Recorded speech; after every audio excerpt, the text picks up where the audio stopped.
Olá, estamos começando mais um episódio do podcast Historicizar, um podcast aperiódico. E no episódio de hoje, mais uma entrevista.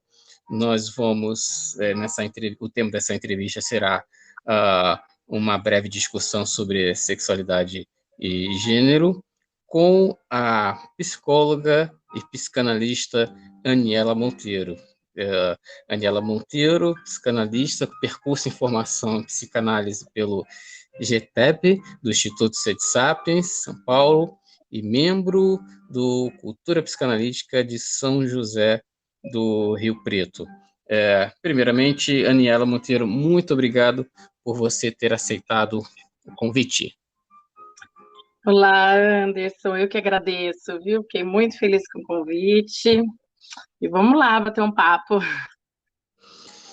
Ok, então nós vamos aqui, na verdade, levantar algumas indagações, construir reflexões e questionamentos sobre um tema desafiante, né, um tema bastante inquietante, né, sexualidade e gênero, e para isso nós vamos construir as reflexões amparados, né, no arcabouço psicanalítico, no arcabouço freudiano. Então, penso ser muito importante a gente dizer para os ouvintes, né, como a psicanálise vê, como a psicanálise compreende essa expressão sexualidade, né? E eu gostaria de trazer logo de início uma importante citação do Flávio Ferraz, né? Que ele diz o seguinte, citando uma obra pilar para esse tema, né, falando de Sigmund Freud, né, que ele diz assim: quando nos três ensaios Freud rejeita a teoria da degenerescência para a explicação causal das condutas sexuais desviantes, e da mesma maneira mostra-se bastante cauteloso quanto à adoção da explicação pelo caráter congênito. E ele encaminha essa discussão para uma abordagem propriamente psicológica, isto é, dá a entender que seria no campo do psíquico que se encontram os determinantes da sexualidade, qualquer que seja a configuração que ela venha assumir. É desse modo específico de conceber a formação da identidade sexual que decorre um dos pilares da ética psicanalítica, que é a concepção do objeto sexual como contingente e não natural. Então, eu pergunto, a primeira questão que eu pergunto a você, Daniela, como abordar, né, essa ideia, a matriz da ética psicanalítica nesse momento, momento inquietante, um momento desafiante que a gente passa em nossa sociedade, um momento em que os modelos familiares passam por crises de referenciais simbólicos, um momento em que as construções identitárias estão ganhando novas leituras com o fim do binarismo de gênero. Olha, eu acho... Bom, são muitas questões, como você disse, né?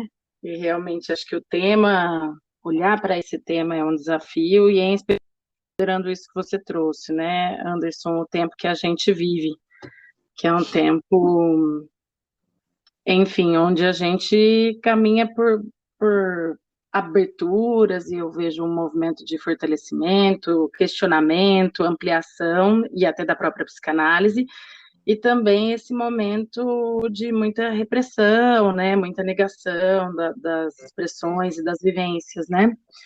Eu penso que pensar a sexualidade, né, partindo da psicanálise, para a gente pensar, a gente precisa, acho que, e tendo, assim, buscar uma clareza em relação à diferença entre sexo, gênero, sexualidade, né, porque isso, em termos gerais, acaba se misturando e trazendo uma certa confusão, assim. Então, eu acho importante a gente clarear que quando a gente está discutindo aqui sobre as questões da sexualidade, a gente está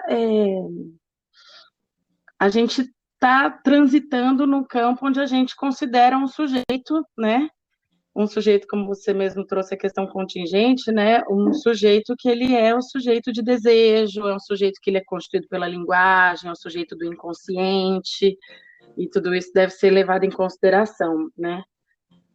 Muito boa a passagem que você trouxe do Flávio Ferraz, e eu penso, né, que nos 3 ensaios o Freud faz isso de uma forma muito mais organizada, né, e não à toa ele foi, acho que, tão criticado, né, ele traz isso de uma forma detalhada, ele realmente, assim, traz à tona questões que ele já vinha, né, formando. Eu acho que quando ele fiquei pensando aqui na questão, né, de quando ele já faz isso de alguma forma quando ele vai escutar as histéricas, e ele faz já um descolamento da histeria da questão corporal, né? E vai, quando ele reconhece a histeria nos homens, ele descola também da questão de gênero e traz a histeria como uma questão psicogênica, né? E daí ele já fez esse movimento. E nos 3 ensaios, ele traz isso de uma forma mais clara, olhando para os aspectos da sexualidade, das suas vivências, das expressões, né? Então, ele é bem danado. Eu acho que para quem não conhece a obra, eu recomendo, porque ela se faz mais atual do que nunca. Acho que eu me perdi um pouco da sua questão aqui, fiquei falando. Não, eu acho que você respondeu, porque como em função do momento que a gente vive, parece que ainda se há muita dificuldade para se trazer essa ideia de um psiquismo contingente, né, que a teoria freudiana ela desnaturaliza, né? Ela fala de discussão, né, do sujeito intersubjetivo, né? E aí você lembrou do Freud em tempos das histéricas, né, que foi uma grande questão do Freud, né, do reducionismo, do determinismo biológico, né? E aí você falou um pouco, né, que esse determinismo biológico, né, o reducionismo, né, ele elimina, ele ignora a singularidade desejante dos sujeitos, né? Destitui o lugar desejante desses sujeitos, né? Que aí um pouco depois, né, já sob a influência da psicanálise, né, Simone de Beauvoir, 1949, Segundo Sexo, né, ela fomenta a discussão num campo próximo da psicanálise, né, trazendo uma discussão, né, da primazia do social sobre o biológico na construção das relações de gênero. Então, assim, a questão que eu lhe coloquei, né, que o que tem acontecido de mais inquietante, né, é a crise dos modelos familiares, né, dificuldade de uma parcela de nossa sociedade de entender ou de perceber as mudanças a respeito dessa questão, né, dos novos arranjos possíveis e novos arranjos familiares, né? E até porque, se a gente for pensar, né, a crise dos arranjos familiares, eu acho importante a gente pensar de que arranjos familiares a gente está falando, né? Acho que você está mencionando do arranjo da família tradicional, né? Sim. Que é um arranjo que, como vai acontecendo socialmente de maneira geral, ele parte de uma norma, né? Ele parte da ideia de uma norma, de que há uma maneira certa de se viver em família, há uma maneira correta, né, e que segue uma moral de se relacionar sexualmente, de vivenciar a sua sexualidade. Então, essa crise, ela tem muito a ver com esse momento que a gente vive, onde abriu-se uma brechinha, talvez até mais, pensando no advento da internet, né, uma brechinha mais popularizada, digamos assim, que sai, acho que atravessa os muros, né, da academia, com a internet e tal, que são brechas de questionamento, né, e também de representatividade, né, de pessoas que não estão e não vivenciam dentro dessas normas e que passaram a trazer interrogações e mostrar suas vivências, né, uma crise muito bem-vinda, né, Anderson, nesse sentido. Sim, porque uma crise nesse sentido de fomentar a inquietação, fomentar a inquietação e de abrir caminho para se estudar possibilidades e aberturas, e mesmo diante de resistências, na questão cultural do nosso lugar, de nossas matrizes, raízes, né? Bom, Uhum, eu estou aqui em mãos com um livro muito bacana, né? Psicanálise, Sexualidade e Gênero, um debate em construção, né? Organizado pela o Departamento de Formação em Psicanálise da CEDSAP, editora uhum, Zag Bodoni, com vários autores, entre eles Paulo Roberto Sicarelli, Christian uhum, Dunker, a professora Adela Stoppel. Então, e aí vem uma outra questão uhum. suscitada aqui na página 23 pelo professor Paulo Roberto Secarelli. Ele levanta uma questão aqui tão interessante que que é o seguinte, onde a psicanálise ela se afina com os estudos de gênero e onde ela diverge, que ele diz assim, rever criticamente pontos centrais do arcabouço ah, psicanalítico, né? Uhum. E eu queria que você falasse um pouco disso, onde que o referencial psicanalítico se afina, onde pode haver esse desencontro, esse conflito, onde não se afina com os estudos de gênero. Uhum. Eu acho super interessante você trazer essa questão, que é uma questão muito atual, né, Anderson, que a gente tem, acho que eu, pelo menos, tenho me debatido muito com essas questões, estudado, escutado muita gente interessante, que é uma questão que está em pauta mesmo, que é isso, né? Se é possível esse casamento ou não, se rola uma briga ou não. E eu não Sim, sei se você chegou a ter contato com a revista Cult do mês de junho, sim, que eles fizeram um dossiê sobre essa temática, né? Sobre essa questão do encontro à beira do abismo, da psicanálise, gênero, estudos queer. E, se não me engano, eu acho que é o Geston Iannini, eu precisava dar uma olhadinha. Acho que é o Geston Iannini na apresentação, ele traz essa questão, é, e eu acho que ele faz uma analogia interessante em relação ao casamento, né? E ele diz que não tem um casamento feliz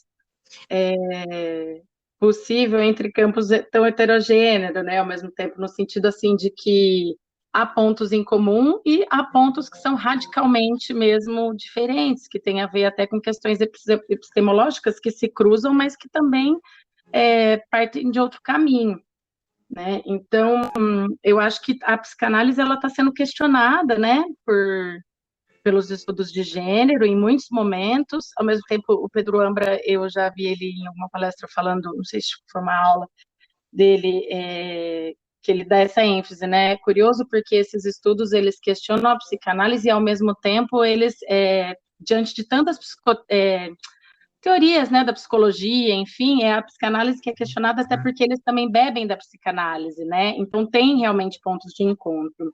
Eu acho que muito da questão que aparece em termos de desencontro, eu nem conseguiria dizer de maneira geral como a psicanálise, né? Mas como eu acho que um tipo de psicanálise, eu poderia dizer, né? Pessoas que fazem a psicanálise ainda muito fechada num aspecto, não sei se amarrado, né, em aspectos teóricos, mas que não circulam, não conversam e que vai por um caminho patologizante mesmo, né? Que para mim é muito curioso, porque quem lê os três ensaios e estuda um pouquinho mais dessa parte de Freud, é incrível como isso se afasta, né, das propostas de Freud, porque ele faz exatamente uma construção que vai para o caminho da despatologização da sexualidade, ou o inverso, né, na verdade, da universalização desse patológico, no sentido de que se for patológico, quem não é, né? Porque, na verdade, a vivência da sexualidade, até as questões de gênero, né, incluindo as questões de gênero, ela é absoluta, ela é singular e ela vai passar pelas possibilidades e caminhos e pela narrativa e história de cada sujeito. Então, eu acho que sim, esse talvez seria o ponto central, né, da discordância, e quando eu digo um tipo de psicanálise, é porque eu tenho ainda bem muito diferente de quando eu comecei a trabalhar com clínica, atendendo pessoas transgêneras, que eu tinha, assim, acho que pouco material mesmo que conversasse com aquela realidade que eu estava atendendo. Então, assim, eu tenho visto muito material bom de psicanalistas ótimos que têm trazido essa questão da não patologização, de retomar Freud nesse aspecto mesmo de como ele olhava para a sexualidade, mas infelizmente sim, a gente precisa reconhecer que existe uma parte aí dos psicanalistas, né, que adotam uma postura conservadora e que infelizmente ficam presos em explicações e até nesse retorno ao biológico, né? Eu acho que esse talvez seja dos pontos mais criticados. E daí, dos pontos em comum, não sei se eu posso, eu estava pegando aqui. Os pontos em comum, eu acho que é no sentido de que tanto as teorias de gênero, né, quanto a psicanálise, elas, eu acho que partilham de uma mesma luta, no sentido de combater violências e segregação, no sentido de não reconhecer uma hegemonia, né, no sentido de, apesar das questões identitárias, né, que aí também tem um outro nó que fica presente aí nessa discussão, de reconhecer também a singularidade do sujeito e entender que, gente, vamos deixar, né, cada um viver sua vida.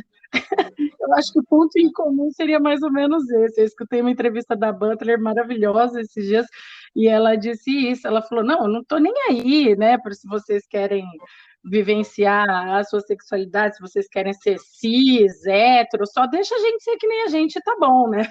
Eu acho que esse é o ponto comum entre a psicanálise e os estudos de gênero, pensando de uma forma que talvez mais palatável, assim, para a gente não entrar em questões teóricas mais difíceis. Você falou da Judith Butler, né, que já esteve no Brasil já assim várias vezes, né? E eu não sei se foi a última vez que ela veio, 2017 para 2018, em pleno apogeu, em pleno êxtase do carnaval, da folia do ódio. E quase que ela sofre violência física, inclusive, né? Sim, uma tristeza, né? Era por isso que eu toquei aqui no começo, assim, o sinal do tempo, um tempo difícil, e aí, ainda nesse ponto levantado pelo Paulo Roberto Ceccarelli, né, que ele diz assim, né, as novas leituras de gênero obrigam-nos a rever criticamente pontos centrais do arcabouço teórico da psicanálise, utilizado para se falar das organizações familiares, sendo o sexo tão historicizável quanto o gênero, por responder a posições ideológicas e de poder. Temos que repensar o masculino e o feminino, que para a psicanálise são calcadas no biológico. Então, quando ele coloca o sexo historicizável, aí eu vou para uma outra parte, que é um capítulo feito pela professora Adela Stoppel, né? Que é assim, cada tempo com seus modos próprios de expressão, determina novos sintomas, constrói outro corpo, introduz novos desafios à simbolização. Somos tributários dos discursos de nossa época, né? Então, é nesse ponto, né, que você colocou de várias... você falou, não é a psicanálise, né? Existem psicanalistas, existem correntes, existem compreensões teóricas diferentes, né? O que vai se dizer o seguinte, né? Que o posicionamento de alguns psicanalistas contribui para uma visão patologizante da transexualidade, ao se aterem a uma compreensão do conceito de castração que se centra na diferença entre os sexos. Essa relação entre castração e diferenças sexuais é um tema sobre o qual reticências um número de psicanalistas que afirmam que a transexualidade é uma recusa da castração, o que condena a escuta clínica a uma patologização prévia do paciente, que na prática não oferece subsídio para o tratamento do sofrimento. Essa é uma questão que eu vou pedir para você falar um pouco mais lá na frente, do que eu vou puxar do livro da professora Berenice Bento, Reinvenção do Corpo, né? Mas eu queria que você explicasse, porque assim, dos ouvintes que estão nos acompanhando, né, muita gente não vai atender o que é a recusa da castração, né? O que seria essa visão patologizante da transexualidade vindo de alguns psicanalistas? Bom, eu acho que você até já trouxe muito bem, né, que é no sentido de quando eles não escutam o sujeito, eu diria, começaria por aí, né, eu acho que quando alguns psicanalistas, eles já olham para um sujeito, né, partindo de uma ideia, sem escutá-lo, e já elaborando um diagnóstico, ou alguma coisa assim sobre ele, eu acho que aí já acaba, na verdade, a possibilidade de trabalho analítico, né? Quando a gente conversa sobre essa questão da recusa da castração, o que eu gostaria de frisar é em relação a essa questão do que a psicanálise realmente traz, né, na sua base. Eu acho que é importante a gente lembrar que o Freud estava lá em 1900, 1905, como bem trouxe a Bela, né, mergulhado no seu tempo, então tudo isso foi construído lá naquela época, não dá para exigir que o cara, além de tudo que ele fez, também seja tão atemporal assim, né? Ele realmente traz aspectos muito biologizantes e traz essa questão, por exemplo, da diferença sexual partindo do biológico, mas partindo de uma ideia que faz a contraposição entre fálico e castrado, entre presença e ausência do pênis, por exemplo, né? Presença e ausência do falo, eu acho que, só que daí ainda muito ligado à ideia da diferença anatômica, né? E o que eu acho importante a gente pensar é que quando a gente não se atenta ao que essas palavras e ao que essa linguagem nos traz, não dá, né, para, enquanto psicanalistas, a gente desconsiderar a força da linguagem, né? Quando a gente não se atenta a esses aspectos, a gente está, de alguma forma, negligenciando a dimensão política dos discursos, né, Anderson? Então, eu acho que tem uma questão muito importante, que é, nessa negligência, óbvio que sem declarar dessa forma, mas não tem como a gente negar que a psicanálise, ela, de alguma forma, quando, né, ela faz isso de negligenciar a dimensão política dos discursos, ela reforça as desigualdades, né? E ela contribui para um sistema hegemônico, cis heteronormativo, né? Então, eu acho realmente que é uma parte, sei lá, né, aspectos da teoria que eles devem ser revisitados e que essas críticas, elas devem ser acolhidas para a gente poder realmente repensar, né? E isso já, ainda bem, acho que isso está sendo feito nesse momento, né? Construído, elaborado, seguindo o exemplo do grande pai, né? Do Freud, porque se a gente retomar, eu estou sem esse meu livro aqui do lado, mas numa das edições do prefácio dos Três Ensaios, tem um trecho que eu acho muito maravilhoso, que o Freud coloca, que ele diz que ele espera, acho que é a terceira edição dos Três Ensaios, ele diz que ele espera que a sua obra seja superada por dois motivos: pelo espanto que ela causou, então, assim, que essa obra deixe de causar o espanto que ela causou na época, porque ele foi muito criticado, ele foi isolado né, de conferências, enfim, atividades médicas, ele realmente sofreu uma retaliação, né, por esse texto, e ele também disse que tem o desejo de que esse texto fosse superado, no sentido de que ele em breve se tornasse, ele não usa a palavra obsoleto, mas nisso, assim, de que ele ia, né, ele é daquele tempo, e que outros tempos trouxessem novidades, assim, que superassem mesmo a obra. Né? E eu acho que a gente vive num momento onde a gente precisa realmente olhar para a psicanálise atentos ao rigor teórico, atentos a um rigor ético, né? Porque a psicanálise tem uma ética da psicanálise que deve estar, eu acho que ser um dos pilares mesmo, assim, né, da prática analítica, mas também, considerando isso, repensar como que a gente pode olhar para essa dinâmica e para essas questões, tendo um cuidado na linguagem mesmo, e até na leitura, né? Uma leitura menos biologicista. Enfim, falei demais, né? Não, de forma alguma. Ó, então agora vamos aqui para outra parte, né, que eu quero trazer questões de um livro muito importante da professora Berenice Bento, da UFRN, né? É um livro chamado A Reinvenção do Corpo, Sexualidade e Gênero na Experiência Transsexual.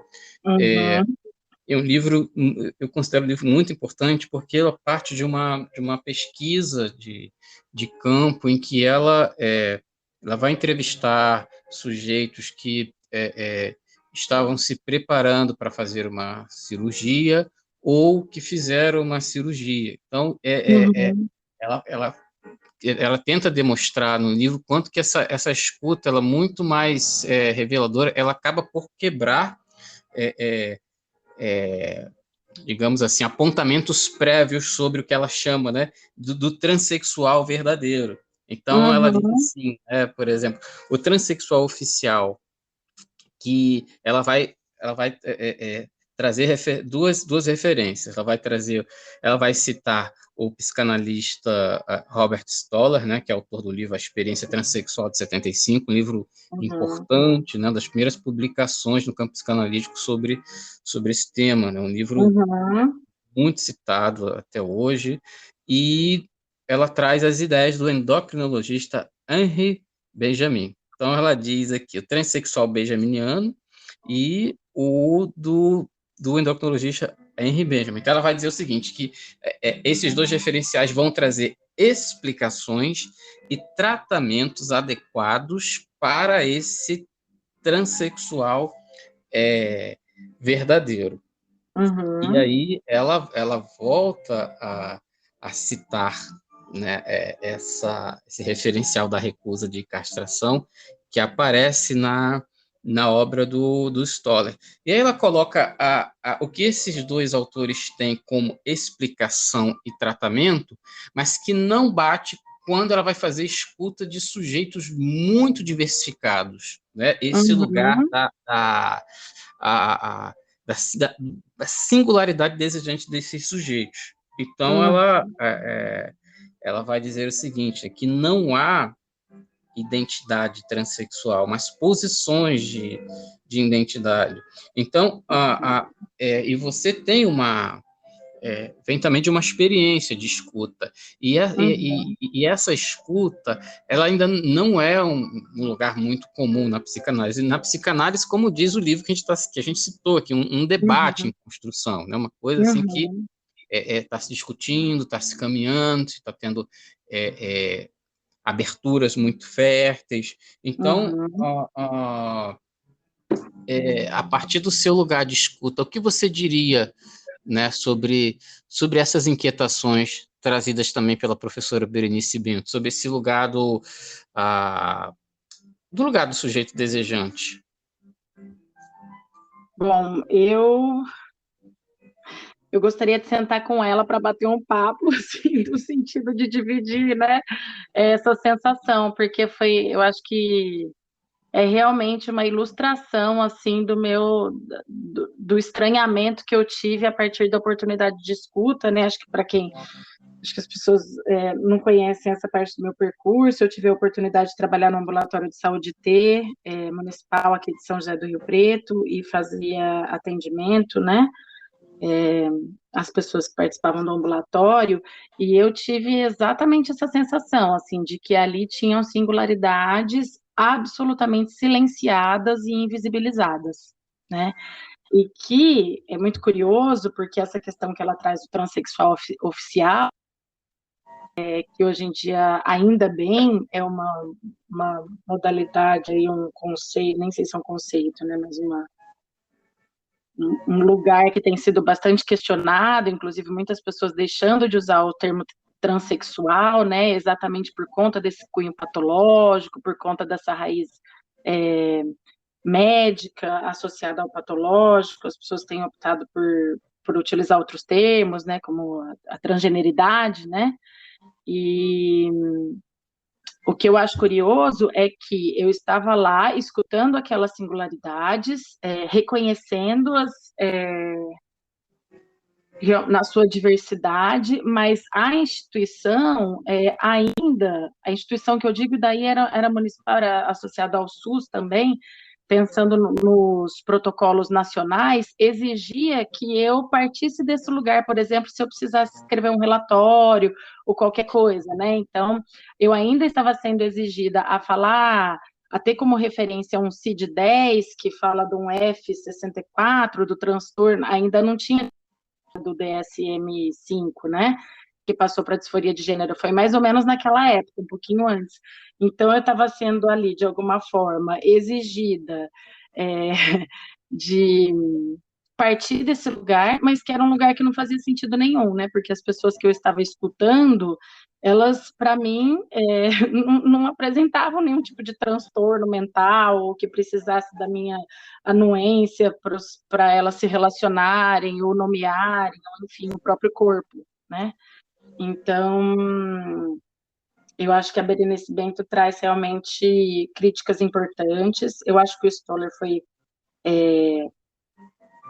fundamental, né, quando ele traz o gênero para a psicanálise de forma formal, né, a primeira pessoa a fazer essa separação formalmente dentro da psicanálise. Ele também desenvolveu trabalhos em relação a fazer essa diferenciação entre as questões da transexualidade, psicose, dessa vivência, né, de desconexão com o corpo e tal, mas, sem dúvida nenhuma, ele ainda estava totalmente envolto, né, desse ambiente medicalizado e dessa questão ainda muito patologizante mesmo. Quando ela traz essa crítica, eu acho que é uma crítica que a gente demorou para ouvir, na verdade, né?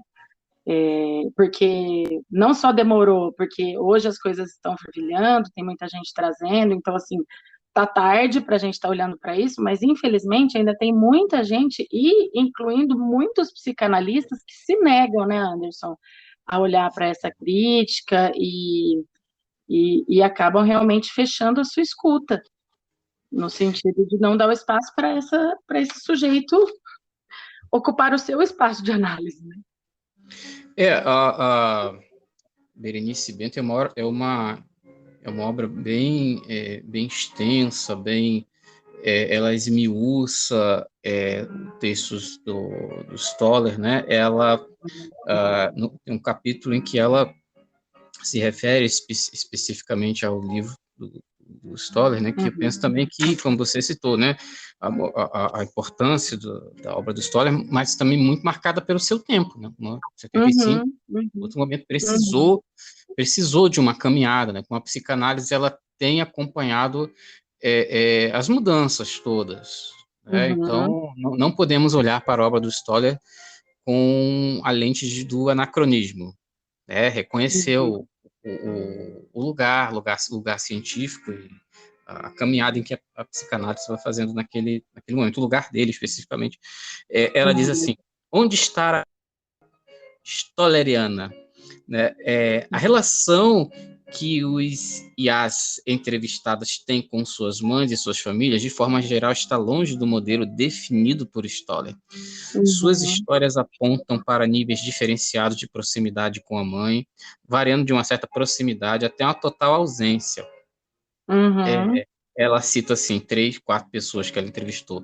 Para Sara, Carla, Maria e Patrícia, a mãe esteve ausente em grandes períodos de sua vida. Nessas narrativas, a figura da mãe superprotetora, ciumenta, invejosa do pênis e emasculadora do filho devido aos seus cuidados e carinhos exagerados, não se apresenta, ao contrário, abandono, preconceito, falta de referência materna são marcas dessas histórias. Ou seja, ela vai por um caminho de desconstrução de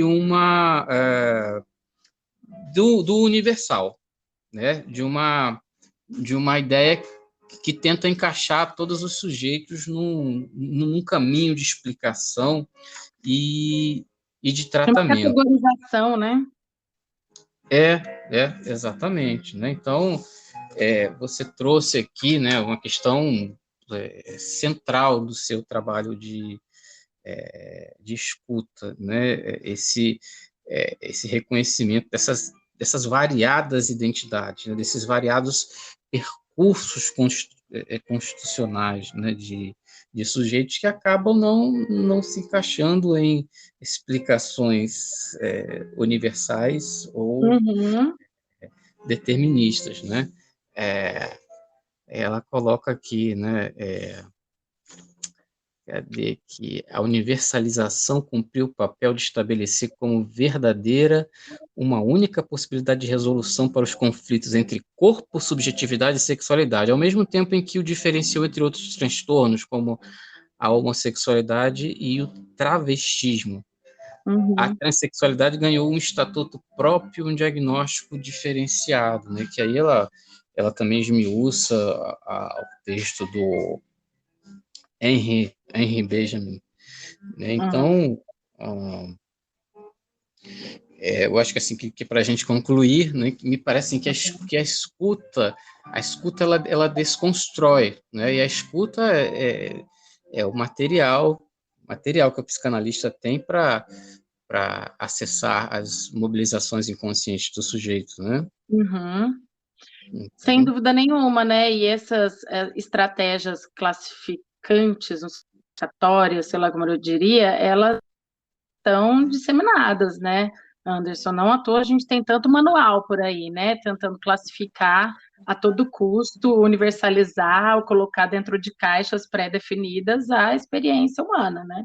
Então, acho que vale, nessa escuta, a gente lembrar que para psicanálise nós não somos isso ou aquilo, né? Ou, a gente não tem algo definido em nenhum momento da nossa vida, né? Porque a gente vai se tornando, a gente não é constituído, a gente segue se constituindo, né? E daí eu acho que esses movimentos de resistência, né, a diversidade sexual de maneira geral, parte muito daquilo que a gente vai deixando para trás, porque a gente parte de uma condição perversa polimorfa, né, que eu gosto muito que a Butler traz essa questão, né, se seria um ponto de encontro, seria que a pulsão, segundo Freud descreve, é uma pulsão queer, né, uma vez que ela parte desse lugar, perverso polimorfo, e a gente vai recalcando e fazendo coisas inconscientes de muito singulares, né, então, uma caixinha, e eu penso que o movimento de resistência tem a ver com isso, né? Não tem outro caminho, tem a ver com um medo inconsciente do sujeito de ter que se haver com essa própria diversidade de si, né? Com essa própria potencialidade de estar em outros lugares que não aquele que é seguro, apesar de muitas vezes adoecido, né? Que é conhecido, que é socialmente aceito. Então, esses movimentos de resistência, eles são alimentados de forma singular também e reafirmados, né, pela cultura.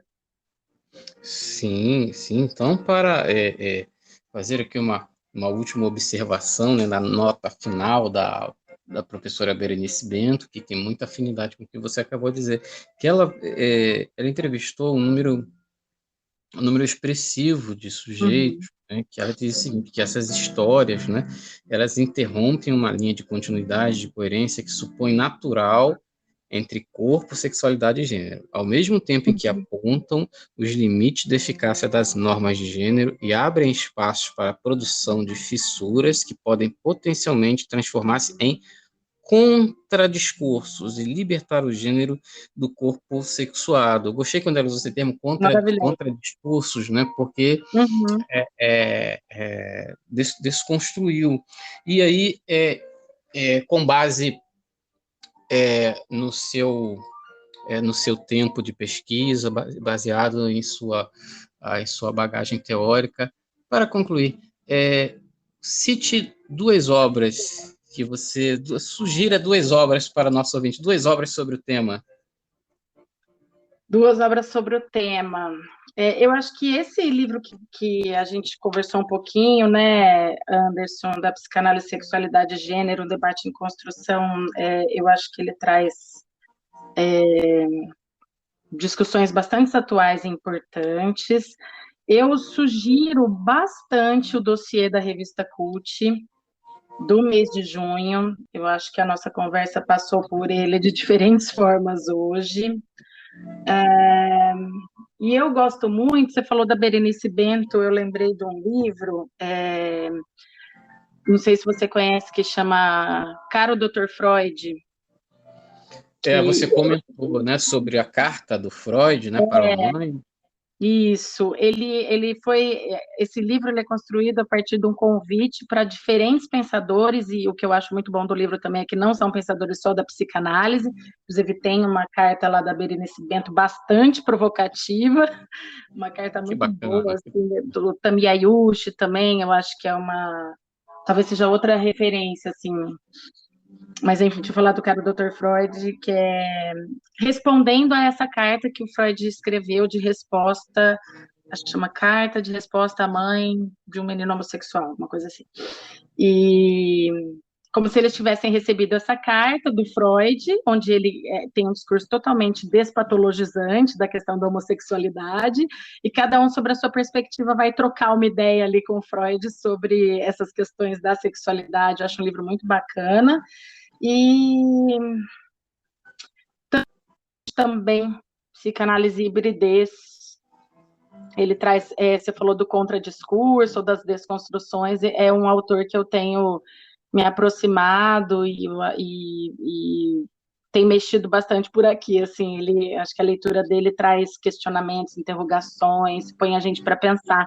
Para finalizar mesmo, Anderson, eu lembrei aqui até de um texto que eu estava lendo essa semana para um outro grupo e que dizia, né, que o Freud em algum momento declarou que ele declarava a soberania da experiência clínica sobre a teoria, né? Não à toa a teoria dele foi se construindo e também se transformando. Então eu acho que esse é um exemplo que a gente deveria realmente seguir, né? Eu acho que quando ele fala da soberania da clínica sobre a teoria, ele está falando exatamente desse lugar central da escuta, que a Berenice Bento tanto aponta no livro dela, né? E que a gente estava conversando aqui, porque é muito momento da gente realmente escutar a singularidade do sujeito e, se necessário, né, e provavelmente ir transformando e construindo novas possibilidades teóricas de debate, de discurso, de conversas, né, com saberes diversos, enfim, sair de um lugar um pouquinho arrogante que às vezes a psicanálise foi assumindo aí ao longo do tempo em relação ao saber sobre a sexualidade, né? Penso que o saber, o fomento do conhecimento sobre essa área é a ferramenta que nós temos para mover o pensar, convidar ao outro a pensar nesses cenários que são possíveis, porque das últimas décadas aconteceram, né, avanços jurídicos importantes, né, os tratados internacionais, né, e a mobilização de sujeitos, a constituição de núcleos de discussão. Então, mas mesmo assim, ainda há a resistência, há atos de violência, né, a intolerância, ela é muito, muito presente, né, E no a nosso país, violência de uma forma gritante, né? de uma forma gritante, e não só o discurso, como a prática fascista nos jornais até hoje, né, todo dia violência contra a mulher, contra homossexuais, contra transexuais, a dificuldade de lidar com a diferença no modo geral, mesmo que tenhamos avanços jurídicos, como, por exemplo, a Constituição de 88, é um documento civilizatório avançado, né? Mas existe uma prática no cotidiano que são as dinâmicas psíquicas do sujeito, as dinâmicas psíquicas de uma cultura, de uma sociedade, enfim. Aniela Monteiro, agradeço suas contribuições, agradeço pelas reflexões que você trouxe de muito valor para quem vai ouvir, e fique à vontade aí para sua última observação. Eu que agradeço, Anderson, agradeço muito pela oportunidade. Eu sou uma pessoa, acho que vocês dando a perceber, eu falo bastante, às vezes eu vou caminhando por lugares diversos, mas eu acho que esse espaço aqui é muito rico, eu fiquei feliz pelo convite, em especial por essa oportunidade da gente estar. Eu acho que quando se propõe a sentar e falar disso, e gravar e publicizar de alguma forma, está participando dessa construção, né, dessa desconstrução e tentando caminhar e olhar para novas possibilidades de construção. Então, parabéns pelo seu trabalho, pela sua proposta, e para mim é uma alegria poder, de alguma forma, fazer parte disso aí. Espero que tenha contribuído de alguma forma para algumas questões.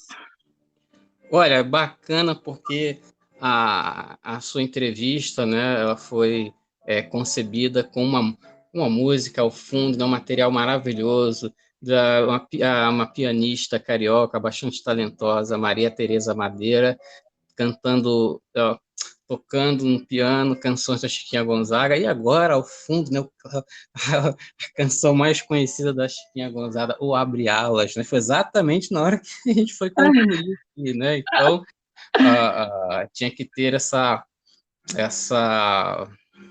esse repertório musical ao fundo. Então, Adorei, você me pegou na sincronicidade, porque piano é o meu instrumento favorito e eu tenho tentado retomar meus estudos, viu, Anderson? Adorei. por aqui, idem. Bom, aos prezados ouvintes, um abraço a todos, até o próximo episódio.